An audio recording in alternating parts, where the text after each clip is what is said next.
Hello guys, welcome to our channel, and in today's video, we are going to show you on how you can find your PayPal account number. This is a step-by-step guide, so you should be able to follow easily. Now, first things first, you want to go ahead and open up your PayPal application right here. And once inside, you can just go ahead and navigate through the home section. Now inside home, you will then go ahead and see your balance, but right above that, you then have your profile icon. So you want to click on it, and right after clicking on it, we have a bunch of menu. You can just go ahead and find the personal info option. And so guys, before we proceed, there's no actual PayPal account number.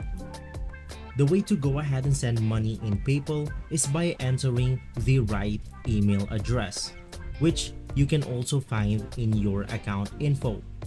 But if you want to go ahead and look for the phone numbers on your account, you can just go ahead and look that inside the account info. If this video has been helpful for you, please consider by liking and subscribing. I'll make sure to see you again next time, and as always, thank you.